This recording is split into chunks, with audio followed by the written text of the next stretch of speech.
Howdy y'all and welcome. If you're a homeowner here in Texas, you know that our weather can be, well, a little unpredictable. And that means you've probably thought about your roof more than once. So today, we're going to break down Texas roofing costs, cut right through all the noise, and give you the straightforward answers you've been looking for.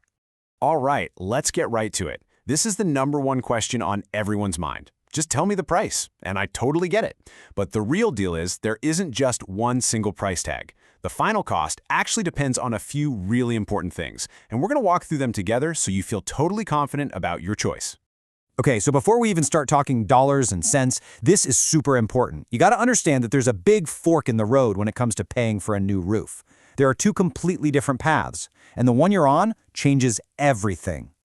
On one side, you've got what we call a retail roof. That's pretty straightforward, right? You're paying for it out of pocket, maybe because your old roof is just getting on in years, or you're just ready for an upgrade. Then on the other side, you've got the insurance path. This is the one you hear about after a big hailstorm or windstorm rolls through. In that case, your insurance company covers the cost, and all you have to worry about is your deductible. All right, so once you know how you're paying for it, the next big question is, what are we going to put on that roof? And to keep things simple, we can break it down into three easy options: good, better, and best. You know, what's perfect for the house down the street might not be what's right for you. It really all boils down to your own priorities. Are you thinking about the budget, how long you plan on staying in the house, or maybe you live in an area that just gets hammered by storms every year?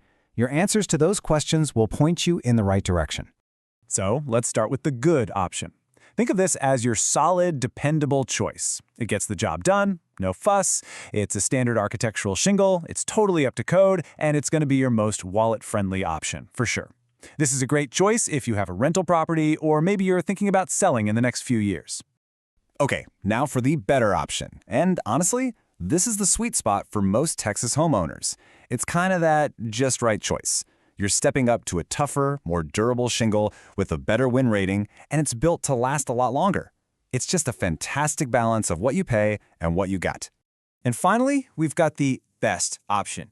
If you want the top of the line, the tank, the absolute best protection you can get, this is it. We're talking about serious Class 4 impact-resistant shingles. These things are designed to take a punch from some nasty Texas hail. And get this, a lot of times, putting these on can actually get you a nice little discount on your homeowner's insurance. Can't beat that. So just to see it all laid out, take a look at how those starting prices compare. You can clearly see the jump you make when you go from good to better, and then again from better up to best. It's a really clear way to visualize what kind of investment we're talking about for each level of protection. Okay, so you've picked your shingle, price is locked in, right? Well, not quite. There are a couple of other little details that can definitely nudge that final number up or down. So what else are we looking at? Well, the size of your roof, of course, that's a big one.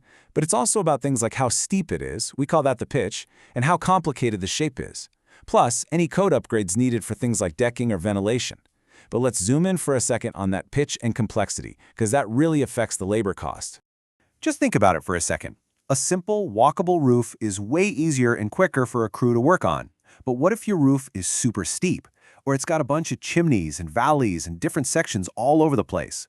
Well, that just takes more time, more skill, and more safety gear. And all of that, well, it adds to the labor cost. Makes sense, right? Okay, we've covered a ton. You now know about the two paths, retail versus insurance. You know about the good, better, and best shingle options, and you know what else can tweak the price. So, what's the next step? How do you actually use all this to make a smart choice for your home? Listen, if there is one thing, just one, that you remember from all this, it's this: get a professional inspection. Seriously, you can try and eyeball it from your yard all day long, but you just can't see what's really happening up there. An expert eye is what tells you for sure which path you should even be on in the first place. And look, a good inspection isn't some high-pressure sales pitch. It's all about getting you information. It'll tell you if there's enough storm damage to make an insurance claim worthwhile, so you don't file one for nothing. It might even show that all you need is a small repair. And no matter what, it gives you accurate pricing so you know exactly what you're dealing with. So that's the whole shebang. You're now equipped with the info you need to feel really good about whatever decision you make for your roof. The next step is easy. Get that inspection. It's the best way to protect what is probably your single biggest investment. Thanks so much for tuning in, and y'all stay safe out there.